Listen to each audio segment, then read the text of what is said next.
परीक्षेच्या दृष्टीने महत्त्वाचे जे प्रश्न आहेत ते आपण इथे अभ्यासत आहोत आणि अशाच प्रश्नांमध्ये एक मागणीच्या किंमत लवचिकतेचे प्रकार हा प्रश्न खूप वेळा आपल्याला प्रश्नपत्रिकेमध्ये म्हणजे आत्तापर्यंत झालेल्या प्रश्नपत्रिकेमध्ये आपल्याला हा प्रश्न खूप वेळा दिसतो की मागणीच्या लवचिकतेचा हा प्रश्न. तर आपण या ठिकाणी मागणीच्या किंमत लवचिकतेचे प्रकार बघणार आहोत. या आधीच्या व्हिडिओमध्ये आपण मागणीच्या लवचिकतेचे 3 प्रकार बघितलेले होते. उत्पन्न लवचिकता, किंमत लवचिकता आणि छेदक लवचिकता असे 3 प्रकार आपण अभ्यासलेले होते. या ठिकाणी आपण बघणार आहोत की मागणीच्या किंमत लवचिकतेचे प्रकार.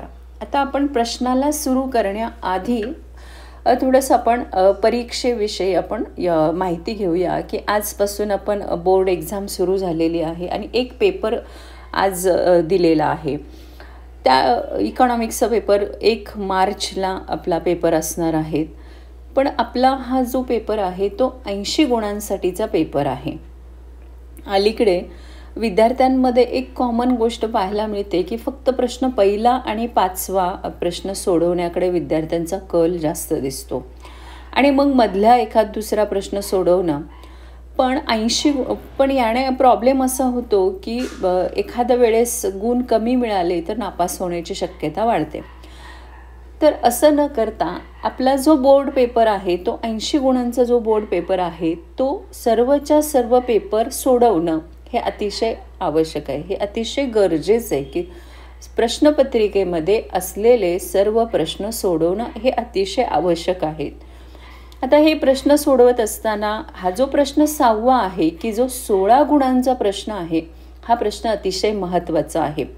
आणि मग त्याच तयारीच्या दृष्टीने जे महत्त्वाचा जो प्रश्न आहे त्याची आपण चर्चा करत आहोत आणि त्याच्या संदर्भात आपण एक व्हिडिओ आधी बनवलेला आहे आणि आता आपण हा दुसरा व्हिडिओ 8 गुणांसाठी बनवत आहोत. तर मला इथे सर्व विद्यार्थ्यांनी पूर्ण प्रश्नपत्रिका 80 गुणांची प्रश्नपत्रिका सोडवणं अतिशय आवश्यक आहे की यामुळे तुम्ही पास होण्याची शक्यता अधिक वाढते. त्याचबरोबर तुम्हाला अधिक चांगले गुण मिळण्याची शक्यतासुद्धा इथे वाढते. तेव्हा सर्वच्या सर्व प्रश्न सोडवणं हे अतिशय आवश्यक आहे. आता मागणीच्या किंमत लवचिकतेच्या प्रकारामध्ये पहिला जो प्रकार आहे तो प्रकार आहे इथे संपूर्ण लवचिक मागणी. आता संपूर्ण लवचिक मागणीमध्ये याचं हे जे आहे ED बरोबर अल्फा आपल्याला दिलेलं आहे. संपूर्ण लवचिक मागणीची जेव्हा आपण व्याख्या बघतो अतिशय सोपी व्याख्या आहे की किमतीत बदल कसा आहे अल्प आहे पण मागणीत मुळीच बदल होत नाही किंवा मागणीत म्हणजे किमतीत अल्प बदल होतो किंवा मुळीच बदल न होता मागणी अनंत बदलते. म्हणजे आपण इथे असं म्हटलं की किमतीतला बदल जो आहे तो अल्प आहे किंवा मुळीच बदलत नाही आहे पण मागणी मात्र अनंत बदलते किंवा मागणीतला बदल हा प्रचंड आहे किंवा जास्त आहे असं म्हणता येईल. आणि त्यामुळे इथे जो याला म्हटलं जातं अनंत किंवा संपूर्ण लवचिक मागणी असं म्हटलं जातं. म्हणजे हा पहिला प्रकार आहे अनंत लवचिक किंवा संपूर्ण लवचिक मागणी. आणि याच्यामध्ये लक्षात ठेवायचं आहे किमतीत अल्प बदल झाला तर मागणी प्रचंड प्रमाणात बदलते किंवा अनंत प्रमाणात बदलते तेव्हा त्याला संपूर्ण अलवचिक मागणी असं म्हणतात. आता इथे एक उदाहरण दिलेलं आहे की सोन्याच्या किमतीत बदल न होता मागणी सतत वाढते. आता आपल्याला माहीत आहे की सोनं हा जो धातू आहे तो हा सणासुदीला खरेदी केला जातो, लग्न समारंभासाठी खरेदी केला जातो. त्यामुळे या धातूची मागणी जी आहे ती सातत्यानं वाढत राहते. म्हणजे किमतीतला बदल असेल किंवा होत नसेल तर परंतु मागणी मात्र सोन्याची सतत वाढत राहते. हे एक उदाहरण आहे संपूर्ण अलवचिक मागणीचं. म्हणजे इथे तुम्हाला लक्षात ठेवायचं आहे की किमतीतला बदल कसा आहे तर अल्प आहे आणि मागणीतला बदल कसा आहे तर तो जास्त आहे, प्रचंड आहे. यालाच संपूर्ण लवचिक मागणी असं देखील म्हटलेलं आहे. इथे सूत्र आपल्याला दिलेलं आहे की मागणीतील शेकडा बदल छेद किमतीतील शेकडा बदल बरोबर अल्फा दिलेला आहे आपल्याला इथे. म्हणजे मागणीतला अनंत बदल. आता मागणी किंमत लवचिकतेचे प्रकार अभ्यासत असताना ही जी डायग्राम आहे ही खूप अतिशय महत्त्वाची आहे. आता ही जी आकृती आहे ही आकृती आहे संपूर्ण लवचिक मागणी वक्राची आकृती आहे. इथे आपल्याला दिसतं य अक्षावर किंमत आहे, वस्तूची मागणी आपल्याला क्ष अक्षावर दिसत आहे. आणि हा जो मागणी वक्र आहे म आणि म हा काय आहे तर मागणी वक्र आहे. हा मागणी वक्र आपल्याला क्ष अक्षाला समांतर असलेला दिसतो. म्हणजे संपूर्ण लवचिक मागणी वक्रामध्ये मागणी वक्र हा श अक्षाला समांतर असतो.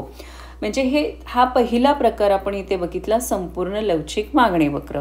त्यानंतर दुसरा आहे म्हणजे इथे जी मागणी वक्र दर्शवलेली आहे जेव्हा अनंत असते तेव्हा ती श अक्षाला समांतर असते.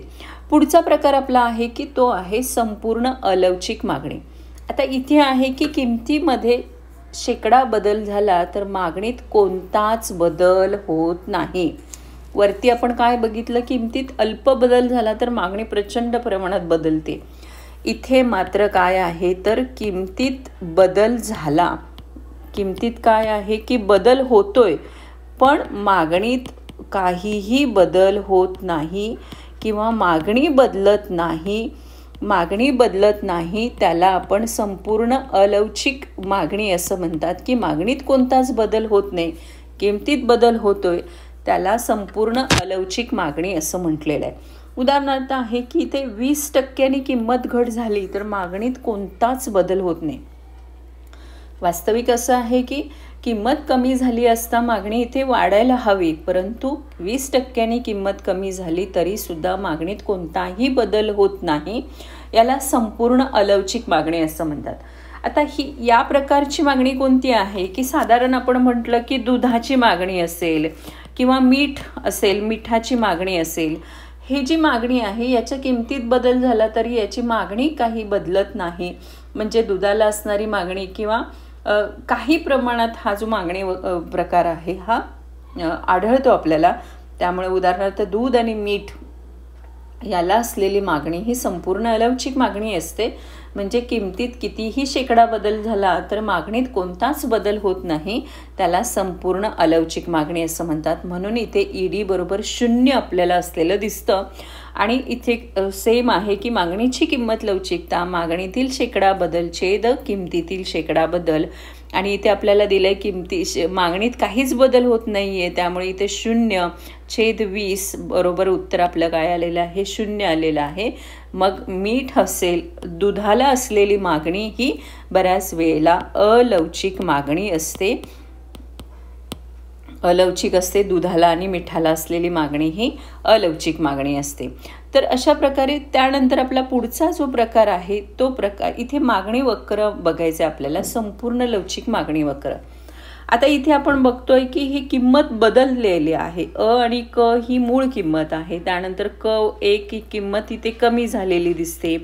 त्यानंतर इथे आणि क इथे किंमत वाढलेली दिसते. पण मागणीत मात्र काहीही बदल झालेला नाही.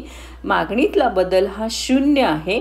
आणि त्यामुळे इथे हा जो म आणि म हा काय आहे तर हा मागणी वक्र आहे. आणि हा मागणी वक्र आपण जर बघितलं तर हा मागणी वक्र आपल्याला इथे य अक्षाला समांतर असलेला दिसतो. हा य आहे. म्हणजे इथे मागणी वक्र हा य अक्षाला समांतर असतो. मगाच आधी पाहिलेल्या आकृतीमध्ये आपण बघितलं श अक्षाला समांतर होता. इथे मागणी वक्र हा य अक्षाला समांतर आहे. हे जे छोटे बदल आहेत किंवा ह्या ज्या गोष्टी आहेत ह्या लक्षात ठेवणं गरजेचं आहे. कारण या प्रकारचा प्रश्न जो आहे तो आपल्याला प्रश्न पहिल्यामध्ये देखील विचारला जातो. त्यामुळे हे देखील लक्षात ठेवणं आवश्यक आहे. हा आपण 8 गुणांसाठीचा प्रश्न बघतोय, त्यामुळे थोडासा व्हिडिओ मोठा होण्याची शक्यता आहे. पण सर्वांना असं विनंती आहे की हा पूर्ण व्हिडिओ बघा आणि या व्हिडिओ अभ्यास करा या प्रश्नाचा. कदाचित हा प्रश्न तुमच्यासाठी अतिशय महत्त्वाचा असू शकतो. त्यामुळे या प्रश्नाचा पूर्ण अभ्यास करा. पुढचा प्रकार आहे एकक लवचिक मागणी. ED बरोबर 1 दिलेला आहे. आता इथे म्हटलं की किमतीतील शेकडा बदलाच्या प्रमाणा इतकेच वस्तूच्या मागणीतील शेकडा बदलाचं प्रमाण असेल तर त्याला एकक लवचिक मागणी असं म्हणतात. म्हणजे किंमत 50% कमी झाली की मागणी 50% वाढते. म्हणजे आपल्याला मागणीतील शेकडा बदल छेद किमतीतील शेकडा बदल म्हणजे 50/50 बरोबर उत्तर आपलं 1 आलेलं आहे. आणि इथे ED बरोबर आपल्याला 1 म्हणजे एकक लवचिक मागणी, म्हणजे प्रमाणा इतकाच बदल आहे की 50% किंमत कमी झाली असता 50% मागणी वाढते, प्रमाणा इतकाच बदल आहे. म्हणजे आपल्याला अ आणि क आणि अ आणि ब ही मूळ मागणी आहे. समजा इथे किंमत कमी झाली तर इथे आपली मागणी काय झालेली आहे, वाढलेली आहे. हा जो मागणी वक्र आहे, हा मागणी वक्राचा आकार जो आहे तो आहे आयताकृती परिवलयाचा आकार. आपल्याला इथे म्हटलं जातं की या मागणी वक्रामध्ये जो मागणी वक्र आहे तो आयताकृती परिवलयाचा आकार आहे हा. आणि इथे आपल्याला दिसतं की 50% किंमत कमी झाली असता मागणी देखील 50% वाढते, म्हणजे यातला बदल जो आहे तो ED बरोबर 1 आहे, म्हणजे एकक लवचिक मागणी वक्र आहे. आणि हा मागणी वक्राचा आकार हा आयताकृती परिवलयाचा आपल्याला असलेला पाहायला मिळतो. आता आपण हे 3 एकूण मागणीचे प्रकार बघितले. त्यानंतर आपला पुढचा 4था प्रकार जो आहे तो आहे जास्त लवचिक मागणी. हा प्रश्न लक्षात ठेवायला अतिशय सोपा आहे. आपल्या तिथे 2 शब्द महत्त्वाचे आहेत. पहिला शब्द आहे किंमत आणि दुसरा शब्द आहे मागणी. हा पूर्ण प्रश्न जो आहे तो किमतीत किती बदल झाल्यानंतर मागणीत काय बदल होतो याचं स्पष्टीकरण आपल्याला या पूर्ण 5 प्रकारामध्ये सांगायचं आहे. म्हणजे मागणीच्या किंमत लवचिकतेचे हे 5 प्रकार लक्षात ठेवण्यासाठी अतिशय सोपे आहेत. प्लस याच्या जे डायग्रॅम्स आहेत ते देखील तितकेच सोपे आहेत. त्यामुळे पहिला आपण जो प्रकार बघितला त्याच्यामध्ये किमतीत अल्प बदल झाला तर मागणी प्रचंड प्रमाणात बदलते. दुसरा आपण प्रकार बघितला की किंमत बदलली तर मागणी अजिबात बदलत नाही. तिसरा आपण प्रकार बघितला की जेवढा किमतीत बदल होतोय तितकाच मागणीत बदल होतोय. म्हणजे तुम्ही 5 ते 6 वाक्य जरी या प्रश्नावरून तयार केली आणि तेवढी पाठांतर केली तरी हा प्रश्न आरामात लिहिता येण्यासारखा आहे. आता आपण इथे पुढचा प्रकार आहे तो आहे जास्त लवचिक मागणी. हा 4था प्रकार आहे. इथे आपल्याला ग्रेटर दॅन 1 म्हणजे किमतीतील शेकडा बदलाच्या प्रमाणापेक्षा जेव्हा मागणीतील शेकडा बदलाचं प्रमाण जास्त असतं. आता किंमत किती आहे इथे 50% कमी झाली तर मागणी किती आहे 100% वाढणार आहे. म्हणजे आपण इथे बघितलं की हा जो बदल दिसतोय आपल्याला हा बदल हा एकापेक्षा जास्त आहे, म्हणजे जास्त लवचिक मागणी वक्र आहे हा. आणि इथे किमतीतील बदलापेक्षा मागणीतला बदल जो आहे तो कसा आहे जास्त आहे. म्हणजे किमतीतील बदलापेक्षा मागणीतला बदल आपला जो आहे तो जास्त आहे आणि त्यामुळे याला जास्त लवचिक मागणी असं म्हटलेलं आहे. म्हणजे किंमत 50% कमी झाली आहे, इथे मागणी 100% वाढलेली आहे. या ठिकाणी जास्त लवचिक मागणी वक्र जो आहे त्याचा मागणी वक्राचा आकार जर आपण बघितलं इथे किंमत आपली जी आहे ही 50% कमी झाले पण मागणी मात्र आपली किती 100% इथे वाढलेली दिसते. आणि त्यामुळं मागणी वक्र जो आहे तो आपल्याला पसरट प्रकारचा मागणी वक्र इथे दिसतो. जास्त लवचिक या मागणी वक्रामध्ये पसरट प्रकारचा मागणी वक्र आपल्याला इथे दिसतो आहे. आणि इथे ED बरोबर एकापेक्षा जास्त आपल्याला दिसते. म आणि म हा मागणी वक्र आहे. तर अशा हा जास्त लवचिक मागणी वक्र आहे. त्यानंतर इथे आपल्याला दिलेला आहे की हा मागणी वक्र कसा असतो तर पसरट असतो. शेवटचा मागणी वक्राचा प्रकार जो मागणीच्या लवचिकतेचा प्रकार जो आहे किंमत लवचिकतेचा प्रकार जो आहे तो आहे कमी लवचिक मागणी. इथे आहे कमी लवचिक मागणी. हा आपला 5वा प्रकार आहे.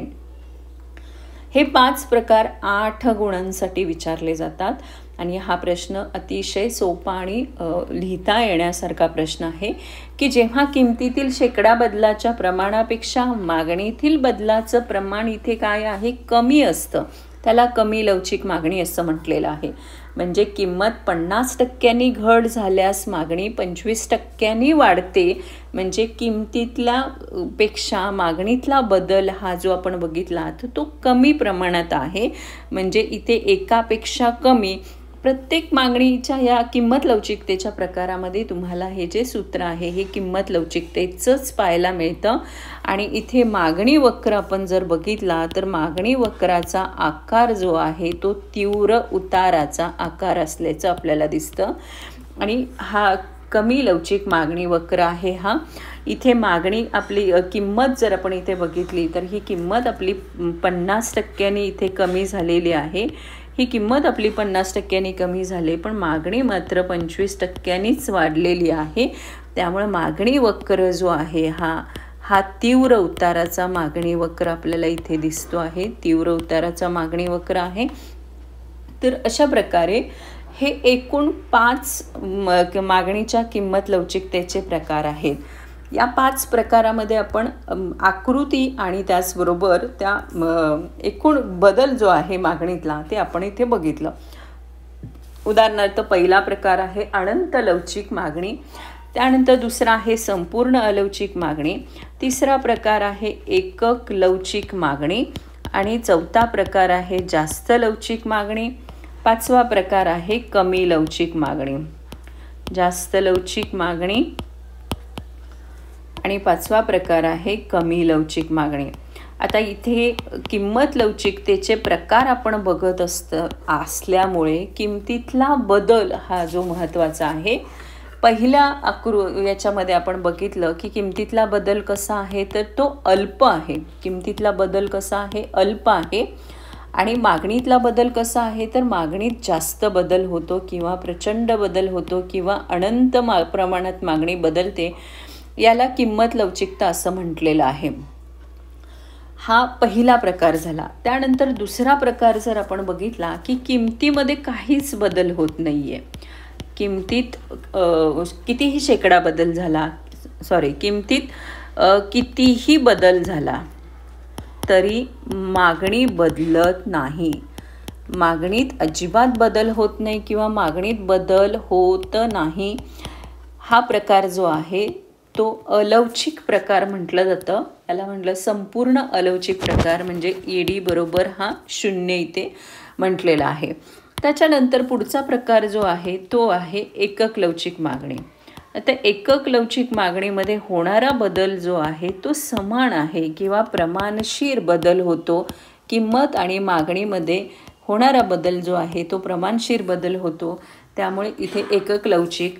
त्यानंतर जास्त लवचिक मागणी आणि कमी लवचिक मागणीमध्ये, जास्त लवचिक मागणीमध्ये जर आपण बघितलं तर इथे एक आपल्याला लक्षात येईल की किमतीतला बदल किती आहे.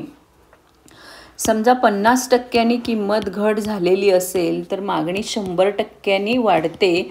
हा जो बदल आहे याला जास्त म्हटलेला आहे. आणि इथे जर 50% किंमत कमी झालेली असेल तर मागणी मात्र 25%नीच वाढते. याला कमी लवचिक मागणीचा प्रकार असं म्हटलेलं आहे. तर हे एकूण 5 प्रकार आहेत.